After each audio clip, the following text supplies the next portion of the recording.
Assalamualaikum warahmatullahi wabarakatuh. Waalaikumsalam warahmatullahi wabarakatuh.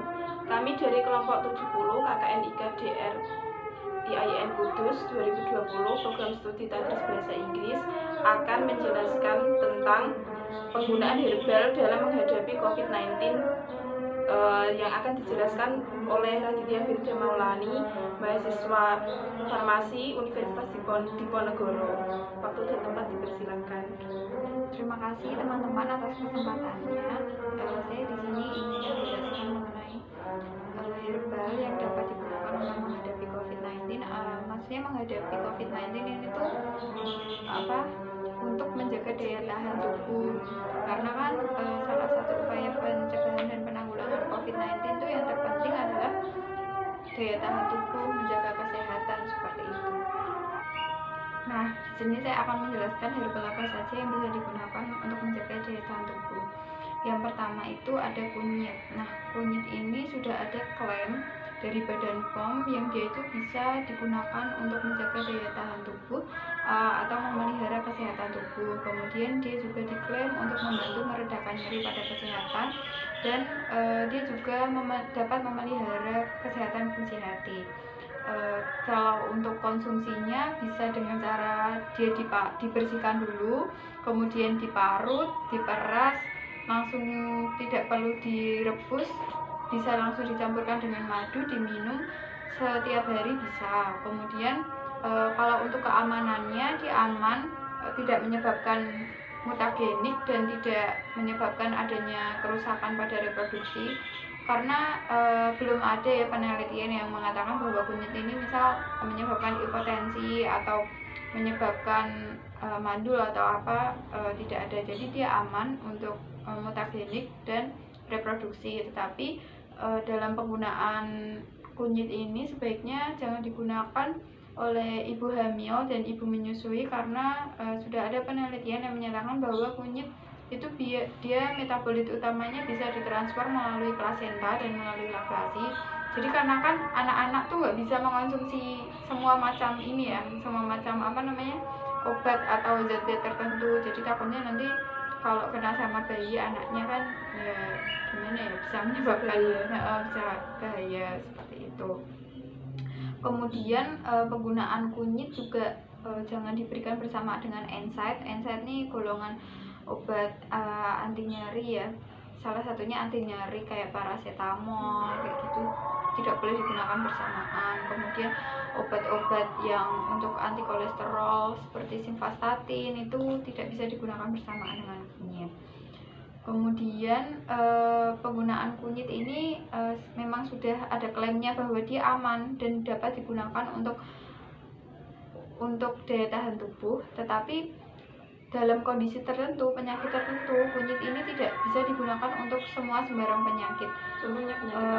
Contohnya seperti penyakit misal kayak ginjal ya, karena penggunaan herbal itu tuh banyak yang disalahgunakan, dikonsumsi secara terus-menerus gitu loh. Boleh digunakan secara terus-menerus asal dia ini dosisnya masih dalam dosis yang aman. Nggak cuma obat senyawa kimia, obat kimia, tapi herbal itu juga ada standarnya. Kalau kita menggunakan tanpa batas aman itu bisa merusak ginjal. Dia bisa merusak ginjal. Apalagi orang yang menderita penyakit ginjal itu hati-hati banget ya kalau mau mengonsumsi kunyit. Nggak cuma ya kunyit dan herbal lain tuh hati-hati. Kemudian yang selanjutnya setelah kunyit ada temulawak. Temulawak juga sudah ada klaim yang menyatakan bahwa temulawak ini bisa untuk memelihara kesehatan tubuh sama seperti kunyit, dan penggunaannya juga sama, bisa langsung kayak diparut. Tapi karena temulawak ini kan nggak enak ya, maksudnya pahit dan aromanya juga nggak sedap itu loh. Seperti salah satu program KKN saya sedang membuat sirup dari temulawak yang formulasinya nanti kayak ditambah asam jawa, terus ditambah serai temulawak. Karena rasanya nggak enak, maksudnya pahit ya, lebih ke pahit, terus aromanya nggak enak, Jadi diproses, dicampur-campur kayak gitu nggak apa-apa. Tapi kalau misal dia mau direbus, usahakan herbal itu kalau direbus 10-15 menit. Karena kalau dia lebih dari itu nanti zat aktifnya, jadi herbal itu kan bisa dia berfungsi, maksudnya oh ini bisa mengobati bisa menjaga daya tahan tubuh itu kan karena ada zat aktifnya ya. Nanti kalau misal kelamaan zat aktifnya rusak, terutama kunyit dan temulawak kan zat aktifnya kurkumin, dia nggak stabil pada panas, maksudnya pada panas yang lama seperti itu. Kemudian selanjutnya ada jahe. Jahe ini dibandingkan kunyit dan temulawak dosisnya bisa lebih tinggi ya penggunaannya. Bisa mungkin kalau misalnya kunyit itu 2,5 gram, jahe bisa sampai 4 gram digunakan setiap hari. Tapi kalau penggunaannya berlebihan itu bisa menyebabkan aritmia atau detak jantung yang berlebihan, deg-degan gitu loh kalau bahasanya seperti itu. Kemudian yang harus diwaspadai juga dari jahe ini, jangan dikonsumsi dengan ini ya, obat antikoagulan. Biasanya yang menggunakan obat antikoagulan itu orang yang stroke ya, kayak obat untuk orang stroke antikoagulan itu jangan dikonsumsi bersama jahe, nanti darahnya encernya berlebihan seperti itu. Selanjutnya ada buah jambu biji. Nah, jambu biji ini yang sedikit membuat saya agak surprise banget.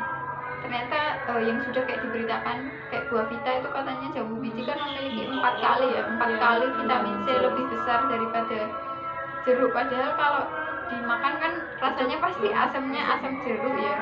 Tapi ternyata jambu biji ini 4 kali lebih besar kandungan vitamin C-nya. Nah, kandungan vitamin C dari jambu biji inilah yang digunakan sebagai daya tahan tubuh untuk imunomodulator seperti itu. Kemudian selain buahnya, kalau untuk jambu biji bisa langsung dimakan atau dia juga bisa direbus dengan air, kemudian airnya larutan dari hasil rebusan itu yang diminum seperti itu. Selain buahnya ada daun jambu biji.